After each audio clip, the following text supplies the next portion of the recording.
Hello, everybody. Jax West, Stephen Avery Project, MAM Gossip, and Justice with Jax on Facebook. Today is our Wednesdays at 1 live on YouTube. Each week, we're discussing a different case, not just wrongful convictions. Sometimes I think people are guilty.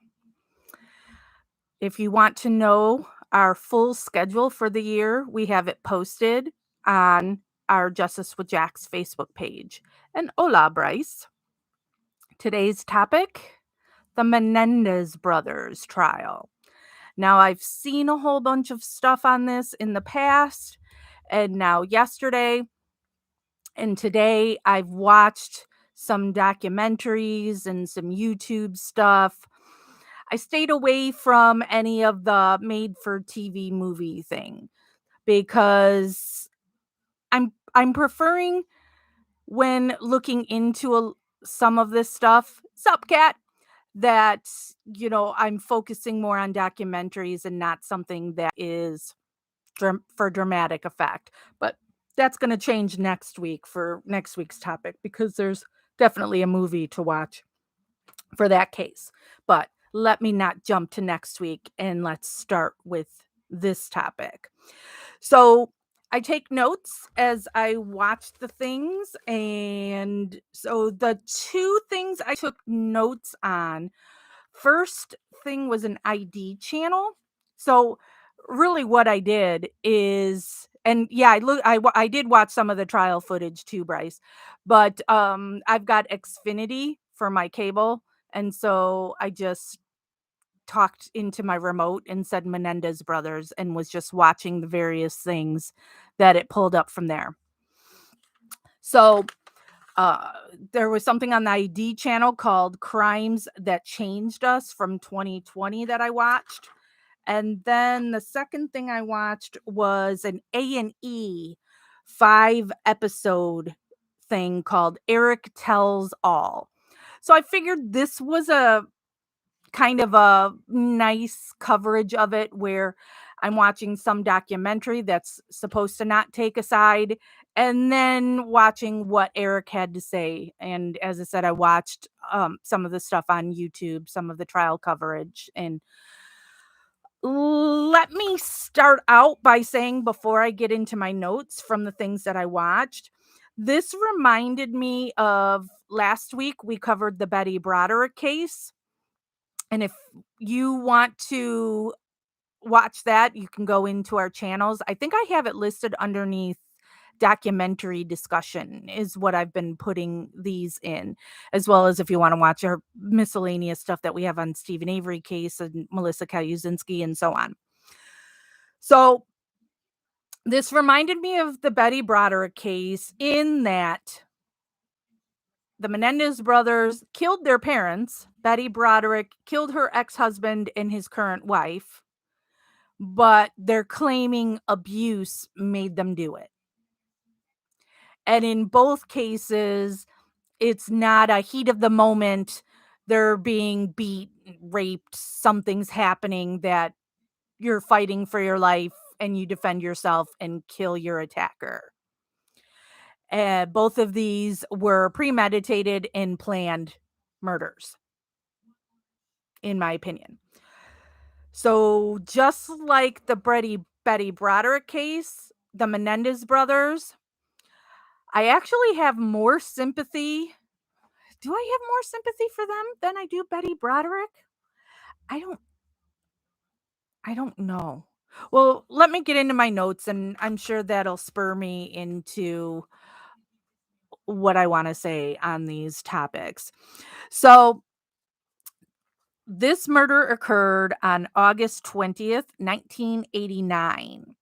The two brothers, Lyle and Eric Menendez, allegedly was their lie, come home and find their parents shot to death in the house.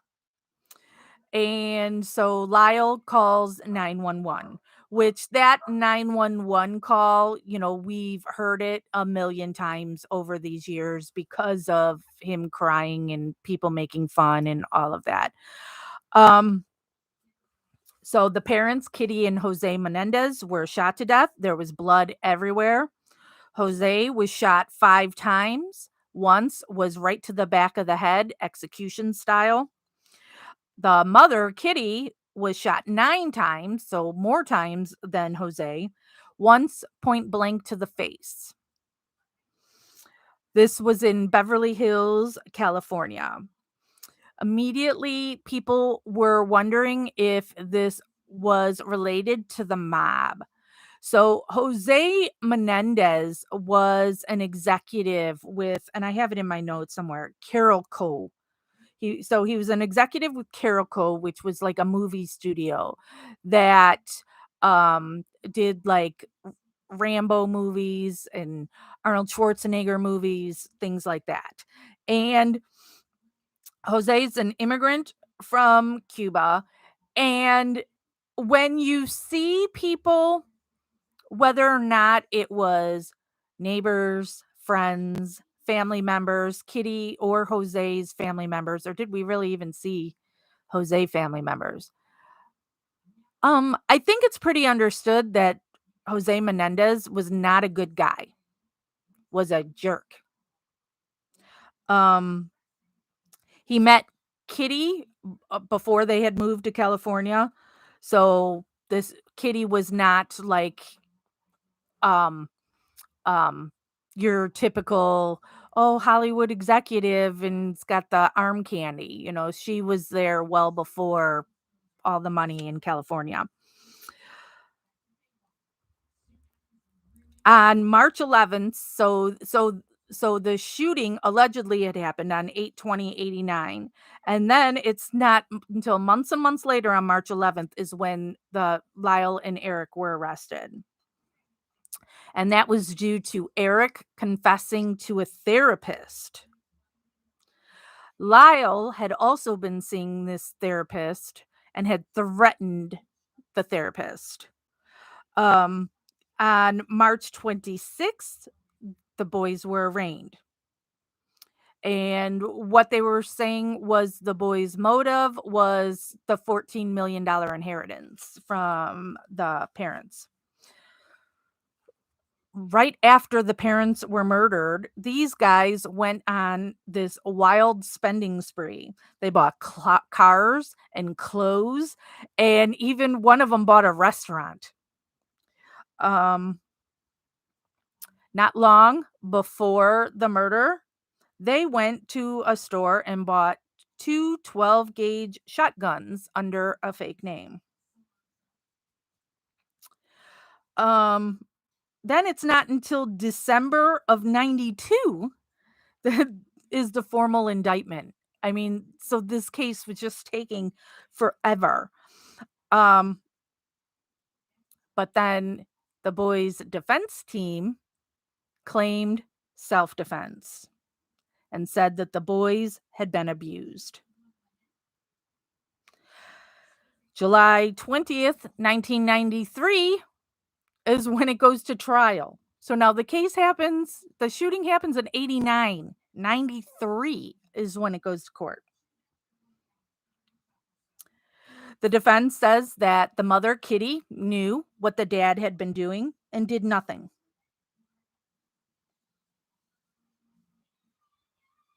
And the defense had a lot of witnesses that pretty much bashed Jose and Kitty. Family members testified that these boys, one of the boys had told them, like when the boy was 8 years old, that he was being abused by the father, but nobody did anything. Lyle testifies, and that's something we've seen over and over again, is Lyle crying on the stand. Eric also cried on the stand. Something that was interesting on this is, so these two boys were tried together, yet had two separate juries. So there were two juries there at the same time. Thought that was weird. The case goes to the juries in December of 93. There was a woman juror on the show who said she thinks that the male jurors were watching the news, even though you're told not to. And it ended up, thumbs up, Nana, hello.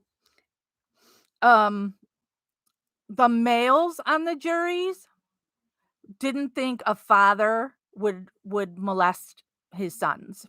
And so the juries were split, males versus females. And so both juries are hung. Um so in January of 94, they're declared mistrial. The state says they're going to prosecute again. This time the judge changes things up and only has one jury and does not allow cameras in the courtroom. It was kind of a big deal. The cameras that were in the courtroom for the first trial was like the real kickoff to court TV. So this time, no cameras. And then the judge didn't allow most of what they were calling the abuse excuse. They weren't allowing those that to come in because it's really hearsay and there's no proof that the father did any of these things. Um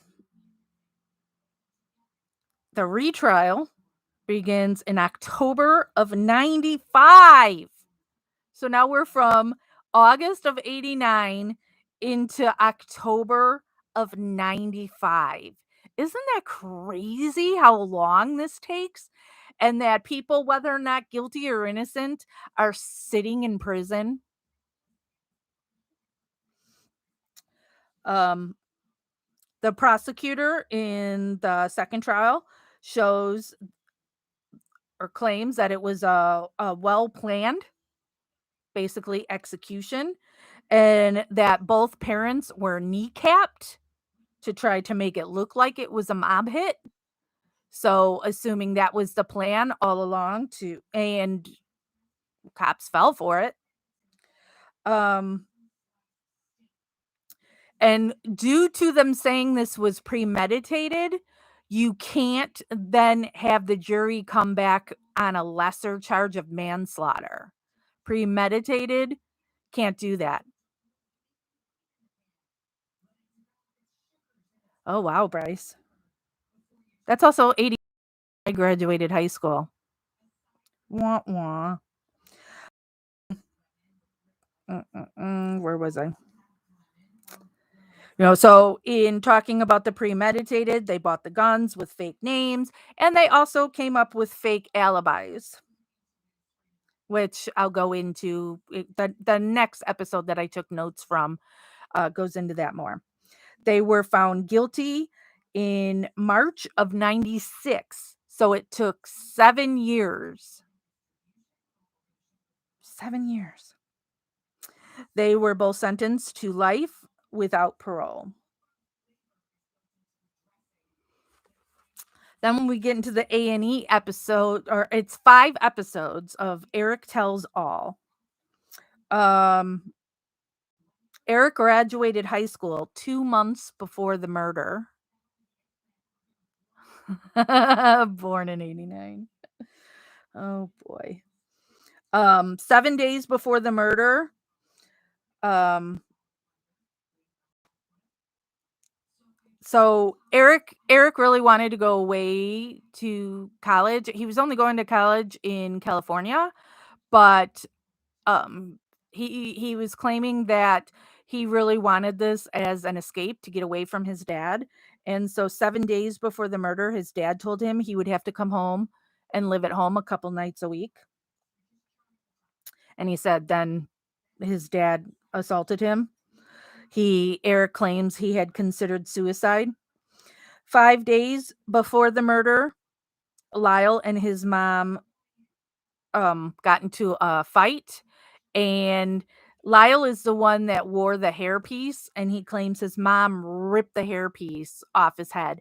And I guess they were arguing too about the cost of his hairpieces. Um, and Eric tells Lyle he is still being abused by their dad. 3 days before the murder, Lyle confronts his dad.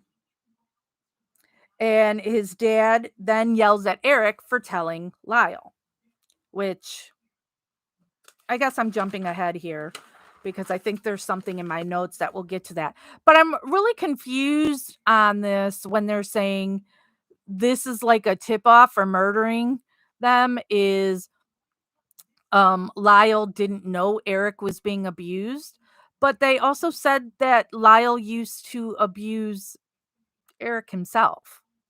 I don't know. So it seemed a little weird to me.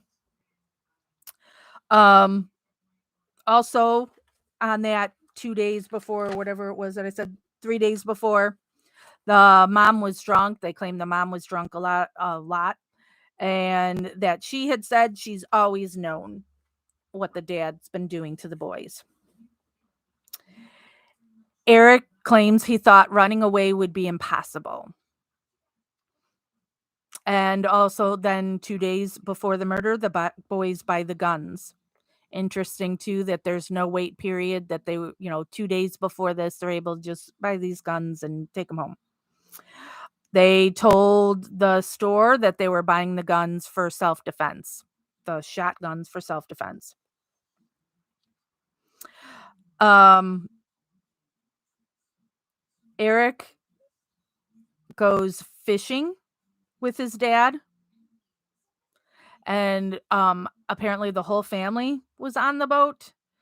And Eric claims that he thought the parents were going to kill him in Lyle on the boat. So next day, they murder their parents. Eric says at 10 p.m., the mom tells him that you're not going out. And Lyle confronts his dad and says, "You're not touching Eric." And he claims that the dad says, "I do what I want." And they say they thought the parents were going to kill them. So they bust through the doors and just start firing on their parents. And one of them even reloads to shoot their mom some more. They waited for the cops to come. They thought somebody would have reported the gunshots, and cops don't come. They pick up all the shells, and then they leave the house and drive around to try and create an alibi for the night. They go to the movie theater to try and get ticket stubs to show proof that they were at the movie, but the the movie theater like has dates on them, so they knew that wouldn't work. They get rid of the guns by putting them underneath a bush somewhere on Mulholland. Um, and then they go back home. Eric says he had a need to see his parents again. He went in the room and broke down, seeing them dead. Um, Lyle pulls him out of the room. Eric says he wanted to undo what they did. And then eventually Lyle calls the police in that call that we've heard a million billion times. Eric claims he didn't know at that time that when Lyle called the police that he was going to lie to the police. Um, Lyle asked Eric if he will lie to the police and tell them that they were at the movies. Lyle wanted Eric questioned first by the police because he wasn't sure if Eric was going to go along with the big lie.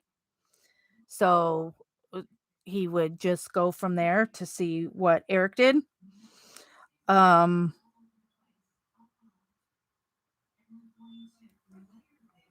they were not, or when they are tested for gunshot residue, There isn't any, because see, like, a day has passed.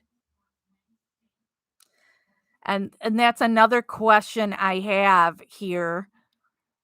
Well, there's a lot to say in all of this on this case, if this is because they were rich, white, I mean, even though their dad, wasn't white, but the family was still seen as, like, rich white people, that these boys were not suspected.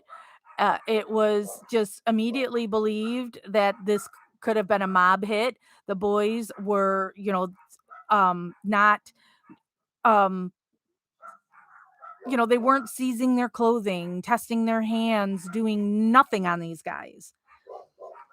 So, and another question I have is, how did they not know that those bodies were dead a lot longer than when the kids now are saying they had been shot? Um, the boys tell the cops that their dad dealt with the mob. Jose's coworkers were not surprised that Jose would be murdered. So again, going to, nobody liked this guy.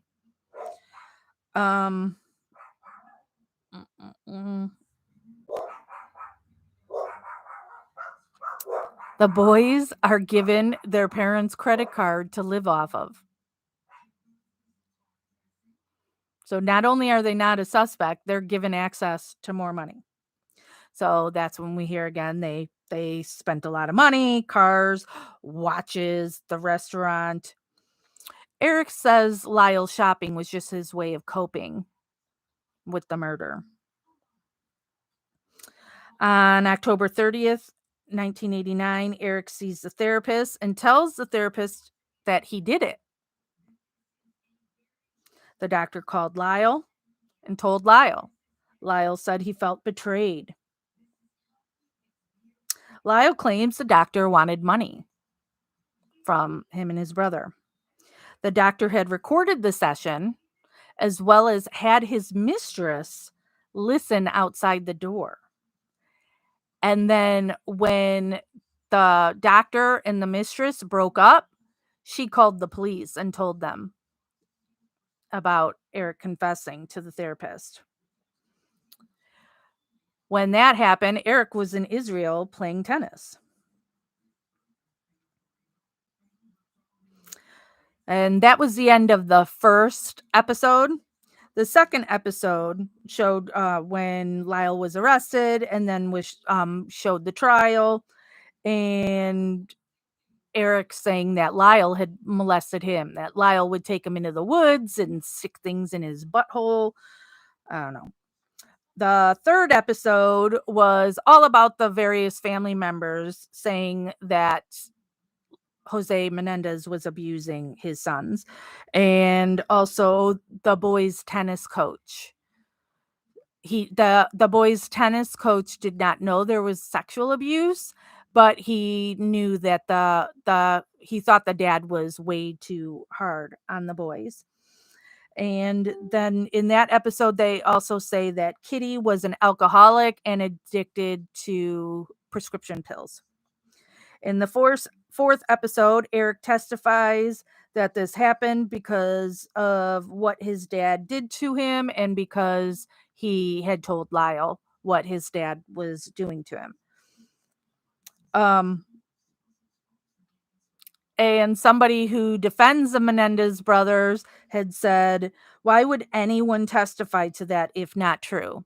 And so I have in all capitals in my notes, death penalty. So that was something that I thought interesting, that people are like, this has to be true, because what guy would ever say that his dad was raping them if it's not true? Well, they're going for the death penalty. So, and you shot him, you killed him, it happened. So, what's your Hail Mary? Say your dad raped you and try and get that abuse excuse. Um I this was kind of interesting. So Jose at one point had worked for the Hertz car rental company, and so he knew OJ Simpson really well. And so the OJ murdered his wife and Ron Goldman not long after this. And so when OJ was brought into jail, he was put in the cell next to Eric. Eric claims that he helped OJ get his dream team, defense team, because Eric knew OJ from when his dad worked at Hertz. So OJ was acquitted, and then the Menendez brothers trial was just a week later. So there's people who think that now the prosecution, they've got the egg all over their face that OJ Simpson just got away with murder, that you really got to make sure that you get these boys. The final episode was interesting that the prosecutors, this was the prosecutors now saying that they still believe the boys are guilty. And now remember, they were going for the death penalty and they didn't get it. The boys got the life without possibility of parole, but they now say they don't think the boys should get the death penalty.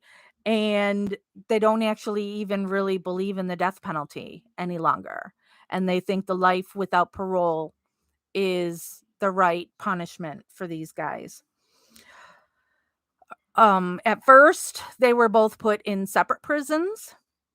Eventually, they are put in the same prison. They lobbied to be put together.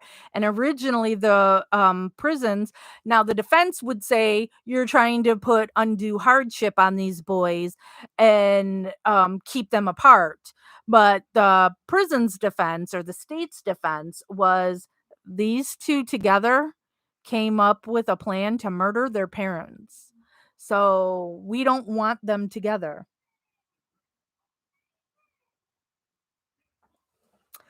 Um, but eventually they did get to be in the same prison.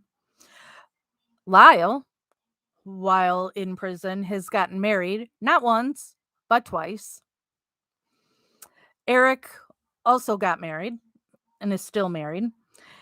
She is the one that really advocates, and so they showed her like on Larry King Live and stuff. And when the brothers were not in prison together, they would communicate through their wives. So they would send letters to their wives who would then send them to the other brother. And that the brothers were even playing chess that way by writing in a letter, I move my blah, blah to blah, blah type thing. In watching some other stuff on YouTube, I didn't take any more notes, but um, these boys, neither one of these episodes talked about it at all, but then when I saw it on YouTube, I'm like, "Oh, yeah, I remember hearing about this." These 2 guys were punks, and even though they were rich, they were robbing homes and putting together, you know, groups of guys that would go into these places and, into rich homes and steal stuff. And they've been arrested for it multiple times, and their dad would do whatever he had to do to make it go away. So, these weren't good kids. Now, are they not good kids because they're being abused by their dad? Um, I think by the amount of family members and such that claimed that Eric had told them this stuff when he was younger, I think maybe there might have been something there. So maybe there's some truth to it. And If it is true, I obviously feel really bad for these guys that they they were abused, but you don't get to just murder your parents. And they can try and say, "Oh, we thought our dad would find us and kill us," or whatever. No, it's because they wanted that money. Right, Cat? There's no proof one way or the other. So, they wanted the money. So, I firmly believe their dad was an asshole. But you don't get to just kill them. Just like in Betty Broderick, he had an affair, but you don't get to kill him.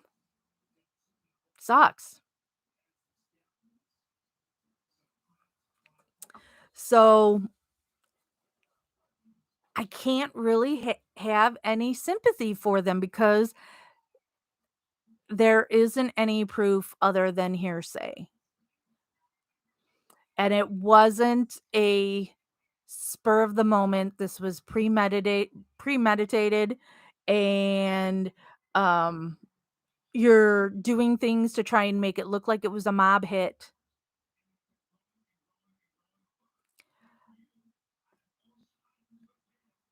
But I would not have given them death because of that sliver of doubt that I have, not in their guilt, but on whether or not they were abused. So that's where I stand on that case. I know that lots of people think these are good looking guys, and I think want to let them get away with murder because they think they're good looking. I don't know, but they're guilty and you can't just kill people. Can't. So, and it's so we had Betty Roderick. Now today we had Menendez brothers. Next week is the Pamela Smart case. Spoiler alert, she's guilty. I think she's guilty. Pamela Smart was another case that I obsessed on when it first came out. Um, and again, it was People Magazine that I was getting information from then because the internet wasn't like it is, and there's been movies and such made about it. And in the Pamela Smart case, she's not the person who murdered her husband, but she's responsible for it. Think Charlie Manson. So if you've never heard of the Pamela Smart case, we'll be posting um oh yeah, Aaron Hernandez is guilty, but isn't that one, Bryce, where they think he's got that brain thing from playing football? I know I've watched things on him too. I have to rewatch this stuff before we discuss things too, because it's like I've watched so many things, it's hard to keep them all straight now. So, um, I know there was something recently that came out on the Aaron Hernandez case. But I don't wanna just cover oh, yeah, he killed himself in prison. Um, I don't wanna just cover wrongfully accused cases, you know, Bryce is now obsessing on Aaron Hernandez. Um, so all these there's always some kind of injustice, even if it's we're discussing a case when somebody is guilty, and that there's people who will have different opinions on things, you know? So I've never heard from anybody who thinks the Menendez brothers should be free. Um, so there you go. Pamela Smart, I'm not going to get way into it because we'll cover that next week. But the people who did the actual killing are out and she's still in. And I think she should still be there because I think she's come out recently, though, maybe taking ownership of what she did. I don't know, but I'll have to do that investigating this week before we go live next week. So, before I close out today, I'm always gonna give you a Melissa Kaluzinski update since she's somebody that I'm close to, and I just talked to her yesterday. Her prison still has a whole bunch of COVID cases. I think the last time I heard a number, it was like 200 cases in her prison. She is being tested twice a week now for COVID, and so far, knock on wood, she has not got COVID and she's fully vaccinated. Um, but she says she's in a top bunk and she says the air is so dry up there that it's bothering her throat. And so then she's always worrying on, if she has COVID or not. And she's trying to stay in her room as much as possible. They don't really give them a whole lot of masks. And, she's wearing her mask all the time. And she's like, she'd really like to toss it and get a fresh one because she's like, it starts to like smell and stuff. But she doesn't have the opportunity to, get new masks. The food situation, she had said previously, they were putting the food trays down at the street and they had to go walk all the way down there to get it. And then also the food is way colder. Now they have to get the food still outside, but it's closer to their buildings. So not as bad. Um, but she really feels like the prison is running out of food and she's feeling kind of panicked about that. That they've been limiting their commissary for, 2 years now. Um, and so many people rely on that commissary to eat, to live off of, and now they're getting less and less access to it and less is available in it. So, and the anniversary was just last week, where we're at 13 years now that Melissa's been incarcerated. She says she doesn't like to think of the date, tries to she doesn't want to think about it at all. Of that, you know. So, yeah. She's hoping COVID will get under control and she can at least start getting visits again. Just sad. And we're still waiting on Melissa had a court date set that was supposed to be, I want to say April of 2020. And then COVID canceled it and it was supposed to be rescheduled. And we're still waiting for that 2020 date to be rescheduled for her. Meanwhile, and I believe I talked about this last week, you've got other cases of people who are guilty and their stuff's being streamlined. And there Melissa sits on year 13.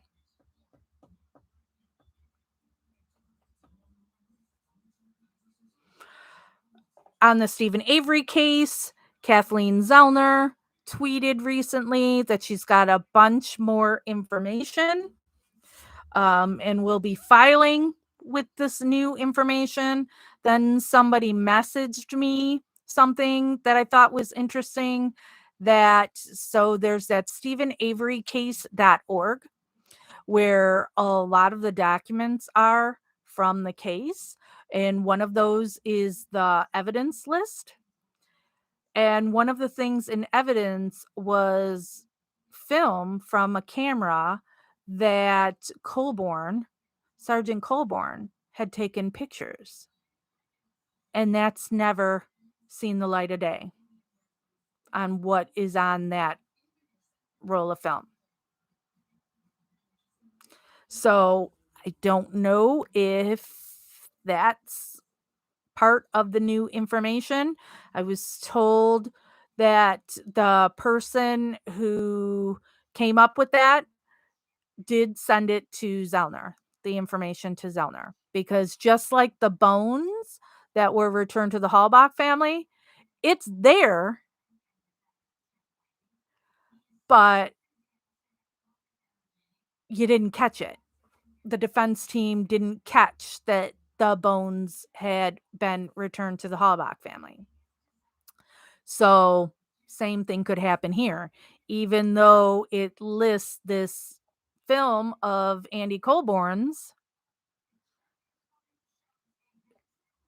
they dropped the ball and didn't, so that's why I tell people it doesn't hurt if you know something or have a theory, send it to Kathleen Zellner. Same thing in the Melissa Kaluzinski case. It's the same lawyer, Kathleen Zellner. So if you know something on Melissa's case, send it to Kathleen Zellner. No matter what it is, send it. You never know if it's important. So maybe the thing that you discovered will be the what frees somebody who's wrongfully convicted. So we're just going to have to stay tuned for that. If anything comes out, so we do these lives every Wednesday at 1 p.m. Central. But if Kathleen Zellner files for Stephen and there's a new filing to read, we go live immediately as soon as we get our hands on it.